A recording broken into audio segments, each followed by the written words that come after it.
भारताच्या संविधानाने तयार केलेल्या एकाही संस्थेवर त्यांचा विश्वास नाही।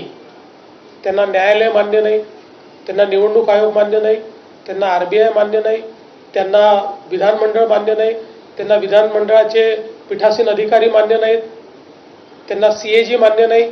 त्यामुळे भारतीय संविधानावर त्यांचा विश्वास नाही, संविधानाने तयार केलेल्या संस्थांवर त्यांचा विश्वास नाही।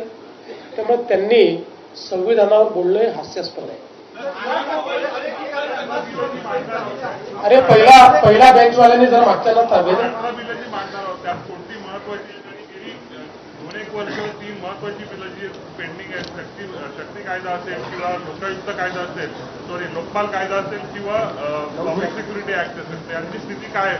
नाही, याच्यामध्ये शक्ती विधेयक जे आहे ते आपल्याला माहिती आहे की केंद्र सरकारने ते आपल्याला मागेच परत केलं, कारण त्यांनी सांगितलं की त्यातले काही हे असंवैधानिक म्हणजे कॉन्स्टिट्युशनल राईट्सवर हे करणारे आहेत आणि बाकी काही सुधारणा ही ऑलरेडी केंद्राने त्यांच्या कायद्यामध्ये केलेल्या असल्यामुळे त्या संदर्भात ते आपल्याकडे परत आलेलं आहे।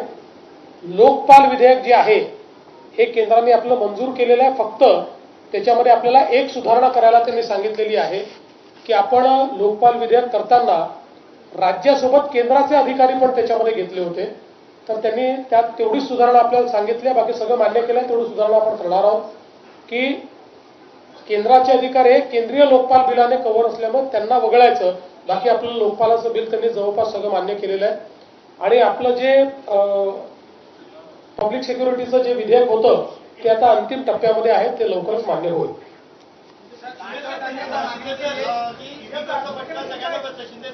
आज आदित्य ठाकरेंचा फ्लाईट मिस झाला, 11-12 दोनच दिवस उद्धव ठाकरे येणार आहेत, वाटतं व्यवस्थित विमान घेऊन येतील अधिवेशनाला?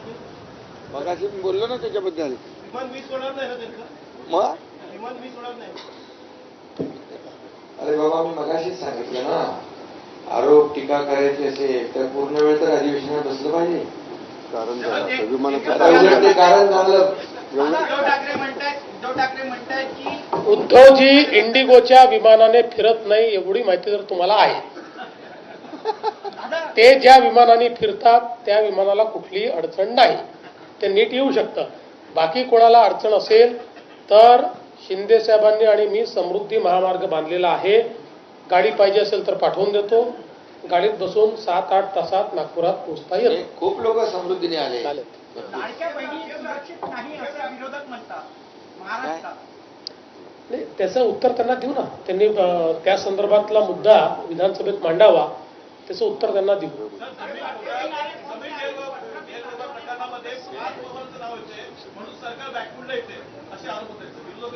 आम्ही फ्रंट फुटलाच खेळणारे आहोत, बॅक फुटला जातच नाही आम्ही।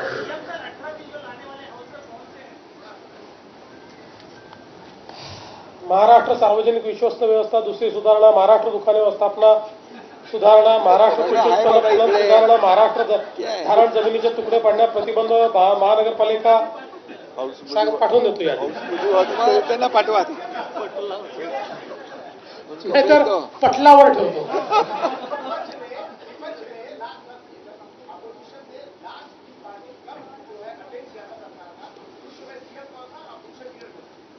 उस समय सीएम पृथ्वीराज चौहान थे और लीडर ऑफ अपोजिशन खड़से जी थे, हम सब लोग गए थे, हमने पृथ्वीराज जी की चाय पी थी। 2011 की होगी।